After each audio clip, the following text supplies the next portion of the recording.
Em nome do Pai, do Filho e do Espírito Santo. Amém. Vinde, Espírito Santo, enchei os corações dos vossos fiéis e acendei neles o fogo do vosso amor.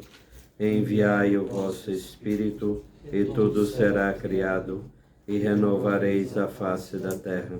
Oremos. Ó Deus, que instruísse os corações dos vossos fiéis com a luz do Espírito Santo, fazei que apreciemos retamente todas as coisas, segundo o mesmo Espírito, e gozemos sempre da sua consolação. Por Cristo Senhor nosso. Amém. Nossa Senhora de Pentecostes, rogai por nós que recorremos a vós. São José, nosso Pai e protetor, rogai por nós. Bom, então, pegando o louvor Deus salva, né? Aqueles princípios básicos, né, gente? E salvação, a gente fala tanto do carisma por os outros, mas se o carisma não nos salva, não tem razão de ser, né? Então, aqueles pontos básicos. Primeiro, salvação como vida plena, e como obter essa salvação, que é nos aproximando de Deus, né? Mas nós, na nossa vida, muitas vezes não conseguimos, né? Então, precisamos fazer esse exercício dessa aproximação com Deus, esse encontro com o próprio Deus, que, em primeiro lugar, se dá na liturgia, e a partir dela, a obter a graça, as graças sacramentais, a graça dos carismas, as graças atuais, para que a gente, sendo transformado, a gente possa ter atos verdadeiramente que louvam a Deus. Atos que louvam a Deus é somente quando nossas decisões são transformadas. Agora, pensar a castidade como um louvor de Deus, a gente poderia pensar assim, não poderia ser mais fácil? Mas não é. Não é, né? Então, a gente trabalhar como a salvação pode entrar nessa área da nossa vida, como nossas decisões nessa área podem realmente ser um louvor de Deus, né? E aí sim, entre aspas, mas poderia até tirar as aspas, né? Experimentar a salvação na própria castidade, né? Então, acho que isso daí seria muito importante. Primeiro ponto, relembrar aquilo que vocês já sabem, mas a gente também relembrar. Castidade, como diz o Catecismo no 2395, é a integração correta da sexualidade. Então, nós nos relacionamos a partir da nossa afetividade, a partir da nossa sexualidade. Então, a gente se relaciona com os outros a partir daquilo que nós somos. E esse relacionamento, cada relacionamento nosso, cada relacionamento com o ser humano e com o mundo, é uma doação que nós fazemos, uma entrega de nós mesmos, né? E as duas formas de castidade, não existem três formas, né? As duas formas de castidade, que é a celibatária e a castidade matrimonial. Então, até o próprio documento que o dicastério e essa coisa de Dignitatis Infinita, que é um documento muito bonito, ele vai falar, por exemplo, até da mudança de sexo, né? Que isso afeta aquilo que é o ser da pessoa.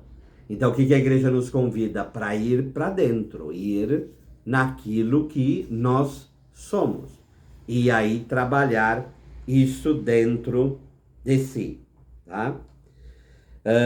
Por isso, quando nós amamos, quando nos entregamos para as pessoas, nosso olhar, nosso gesto, nossa fala, tudo vai transbordar aquilo que nós somos.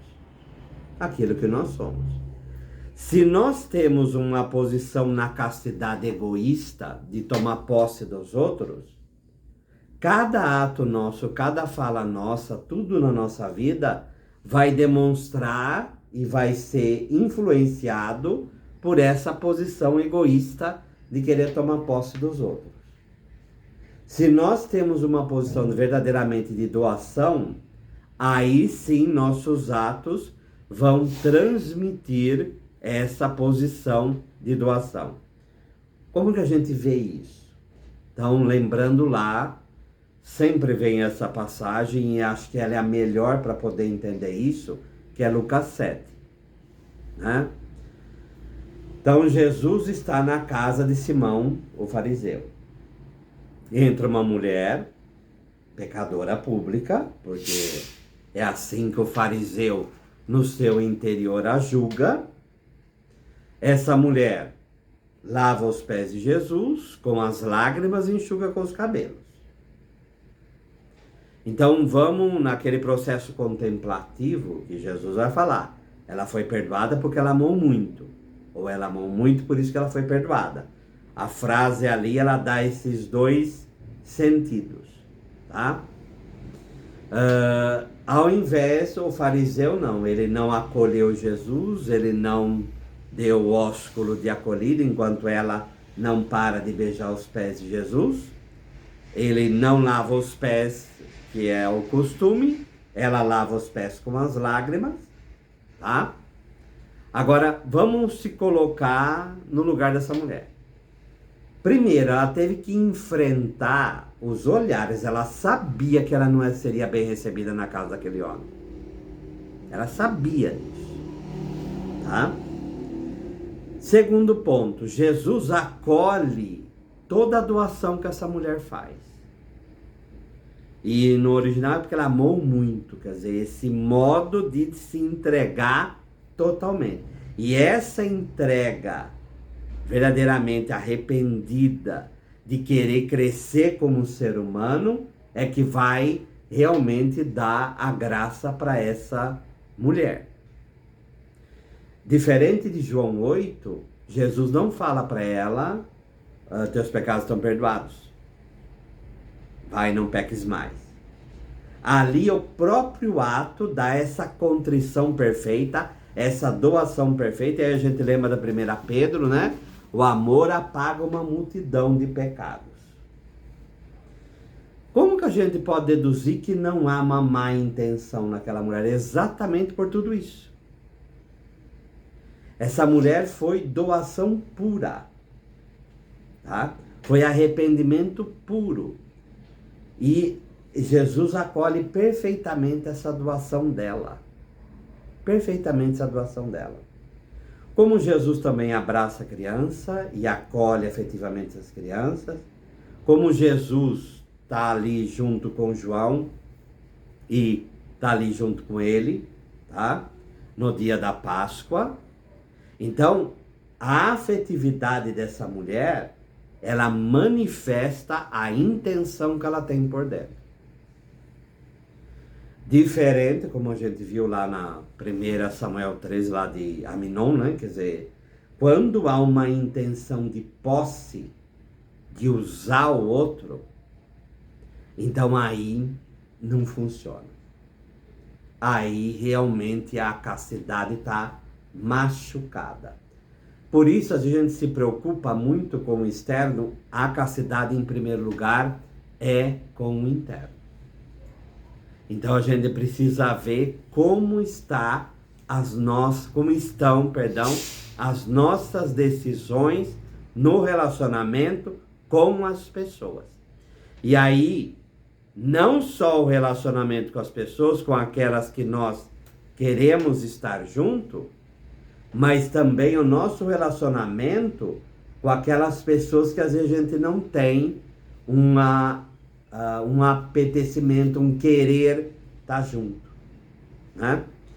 Se a gente fala muito da sexualidade e da afetividade dessa mulher, como seria do fariseu, né? Quer dizer, ele é um homem frio. Ele é um homem frio.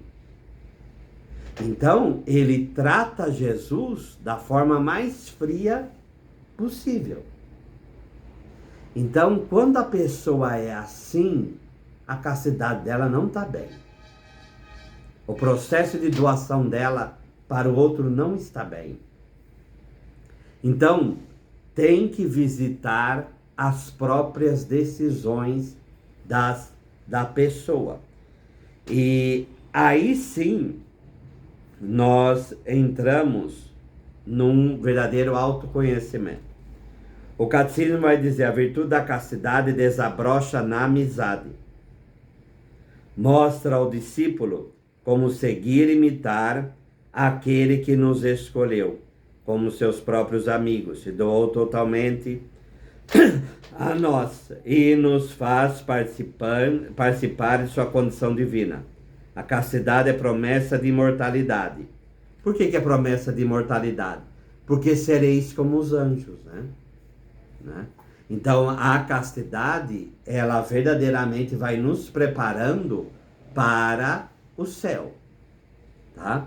Onde não há o prazer sexual no relacionamento.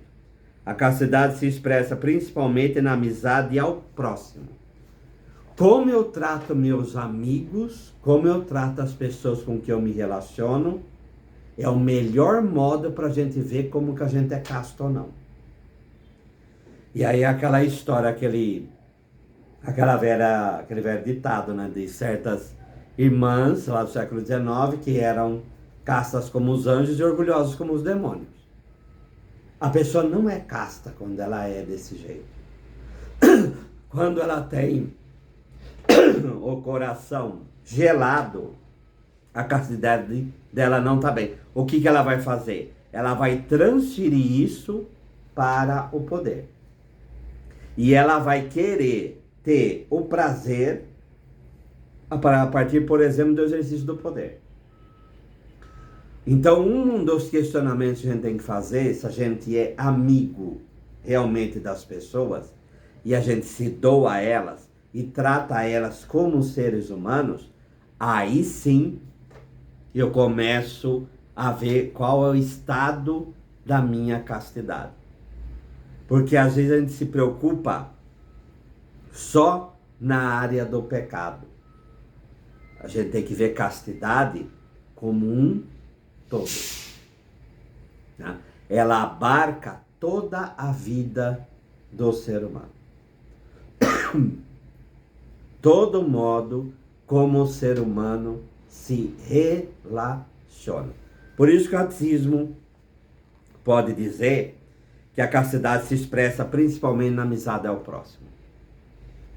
Então, quando a pessoa não é e não sabe ser amiga dos outros, portanto ela não é amiga de si mesma, e o relacionamento dela com Deus também está ruim, então aí verdadeiramente ela não tem uma castidade perfeita. Desenvolvida entre as pessoas do mesmo sexo ou de sexos diferentes, a amizade representa um grande bem para todos e conduz à comunhão espiritual. A amizade com as pessoas nos predispõe ao relacionamento com Deus. Ah, mas tem os anacoretas. O anacoreta é aquele que sabe ser amigo dos outros, por isso ele consegue ser amigo de si mesmo, por isso ele consegue ficar sozinho. Ele não é uma pessoa doentia, tá? Então, o modo melhor da gente ver se a gente está bem na nossa castidade é realmente como a gente é amigo das outras pessoas. E aí, como a gente é amigo de nós mesmos.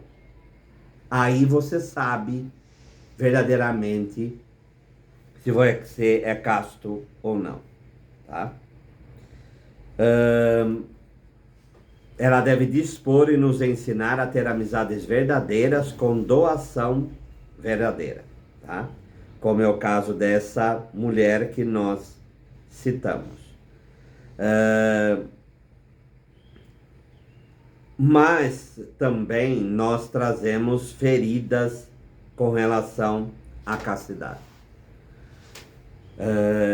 Até num programa vendo, quer dizer, a criança é tratada com frieza a vida inteira, ou é maltratada, ou é isolada, ou vive no celular, hoje é isso que acontece, né? Ela vai para a adolescência, como disse um autor, vai virar a chavinha, vai ficar tudo bem. Não vai. Então, a estrutura que essa criança aprendeu de relacionamento, de sair de si para se doar, é isso que ela vai encontrar lá na adolescência quando ela encontrar o prazer sexual. Agora, se ela tem problema nisso, ela vai ter problema na afetividade dela. Tá? Por isso, o começo desse autoconhecimento na área da castidade é aceitar a própria fraqueza, a própria fragilidade. A pior coisa que nós podemos fazer conosco mesmos é ou fingir que não está acontecendo nada, ou é tão doído tudo isso que eu não quero nem saber o que está acontecendo. Então, esse processo de entendimento de si mesmo, de compreender a própria fragilidade, de entender a própria afetividade e a sexualidade humana, é fundamental. Um exemplo disso é o Papa São João Paulo II, né? Quer dizer, o que ele escreveu sobre afetividade e sexualidade de modo totalmente humano se torna a base para aquilo que a igreja pensa hoje sobre a afetividade humana, né? Então, ele, lendo na biografia dele, ele trabalhou, parece que quando padre, com 40 casais. E ele foi trabalhando esses casais, né? Falou que quase nenhum se separou. Por quê? Porque trabalhou verdadeiramente, não só a sexualidade em si, mas o próprio relacionar-se. Então, esse conhecer a própria fraqueza, a fragilidade é fundamental. Segundo, como eu falei, a criança, voltar sempre nela, né? Tem que conhecer a própria história afetiva. Tem que conhecer, sabe? Porque há processos doentios de relacionamento do pai e da mãe com a criança. Há processos porque a própria pessoa que é pai ou que é mãe não sabe lidar com isso. E aí não vai ter doação plena para o filho. Vai colocando coisas na cabeça dessa criança que pode desequilibrar essa criança. Tá? Então, a gente tem que compreender a própria história. Tem que compreender as pessoas que se relacionaram conosco. Então, essa história afetiva que começa no ventre materno é fundamental que nós possamos conhecer, tá? Então, no próprio Diário do Autoconhecimento é bom, porque a gente pode escrever uma história geral nossa, mas a gente pode fazer a história da nossa afetividade, né? Tá? E que não é só a história do pecado com relação à castidade. Por exemplo, olhando para a criança que você foi, quais as pessoas que se doaram a você? Qual o momento em que você se sentiu amado ou em vários momentos da sua vida? Mas assim, a criança, ela vem com aquele egoísmo todo, depois vai se desprendendo e vai aprendendo a se doar. Chega lá quando criança, ela começa a aprender a se doar. Então é bom fazer memória de quando foram os primeiros atos que essa criança saiu de si e ela se interessou em ajudar alguém. Ela se interessou em fazer algo de bom. Ela se interessou pela dor de uma pessoa, por exemplo. Tudo isso faz parte da nossa história afetiva. Então é bom trabalhar isso, não só o negativo, mas também trabalhar o positivo da nossa história. Nós, nessa passagem em que Jesus, ele abraça e abençoa a criança, nós não sabemos quem são essas crianças. Mas uma coisa é certa, essas crianças foram marcadas por esse ato de Jesus. Então vamos dizer que nós fôssemos uma dessas crianças. Se eu fosse escrever a minha ou a sua, você escrever a sua história afetiva, ia estar lá isso. Ia estar lá. Eu me encontrei um dia com o Rabi Jesus, que a minha mãe me levou para ele abençoar, e tinha lá discípulos que impediram, mas ele quis. Poderia fazer isso parte da minha história afetiva. Seria algo extremamente positivo. Tá? Porque a gente só pensa no negativo, tem que pensar no negativo também, mas tem que entender a história afetiva através do positivo. Como esse exemplo, tá? Como esse exemplo. Empenhar-se em conhecer o próprio corpo, né? É fundamental ter uma compreensão do que é corpo humano, tá? Quarto ponto, renunciar a toda tendência de dominar o outro no relacionamento humano. Como lá na 2 Samuel 13, que nós vimos lá, no caso lá de Aminon, que estupra a sua meia-irmã, né? Renunciar a toda malícia no trato com os outros. Mateus 5:8. Porque ali Jesus é categórico, né? Se você olhar para uma mulher com o desejo de possuí-la. Então, se a gente tem dúvida sobre o que é dominar, pode pegar esse Mateus 5:8 que dá certinho. Todas as vezes que nós temos um desejo de possuir alguém, nós estamos com um problema na nossa área afetiva. Esse possuir alguém, claro que aqui é na área sexual, mas também lá em Mateus 20. Se eu tenho o desejo de dominar e de mandar, sentar do lado direito e esquerdo de Jesus para poder mandar, como foi Tiago e João, eu também tenho problema na minha área afetiva. Tá? Então essa caça a essa intenção de dominar os outros é um dos princípios que a gente tem que trabalhar para renunciar a isso dentro do nosso interior. Tá? Fingir que isso não está acontecendo não vai levar a lugar nenhum. A lugar nenhum. Tá? Quinto ponto, ser muito verdadeiro consigo mesmo quando se trata da castidade. Se for preciso procurar ajuda psiquiátrica, psicológica, não se deve ter medo. Honra o médico, né? Como Eclesiástico 38:1.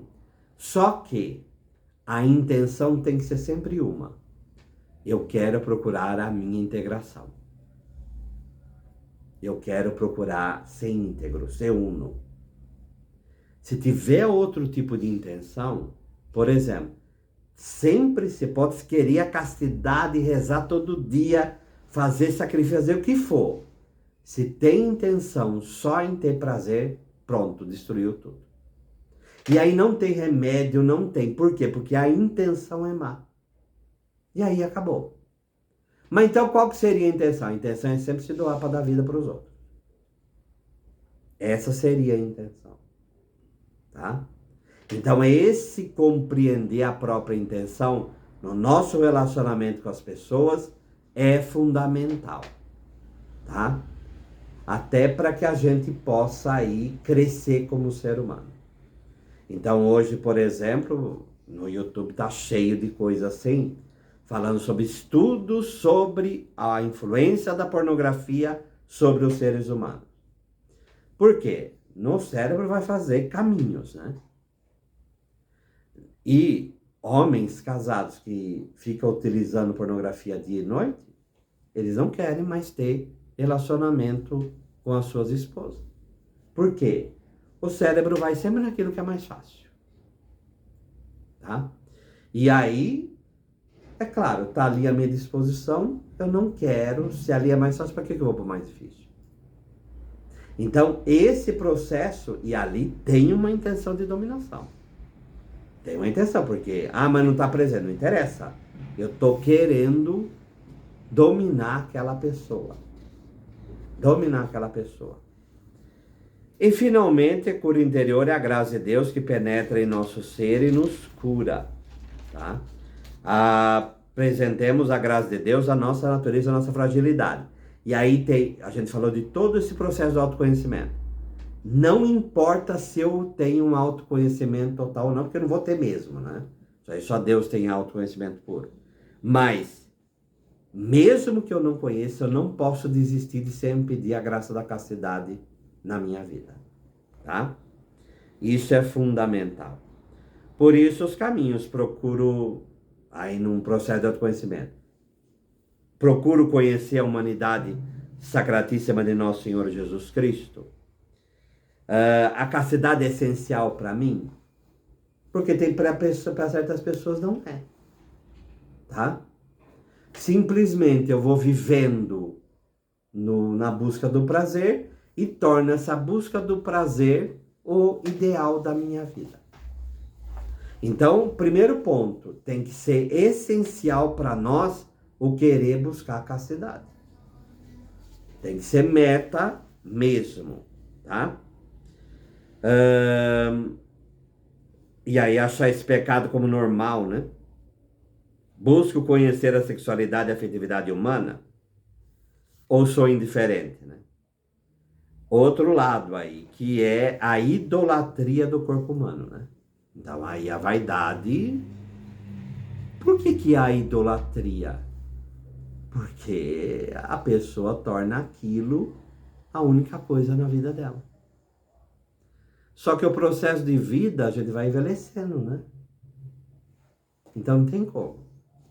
Deus poderia nos ter feito para viver 120 anos sempre como jovens, né? Mas não.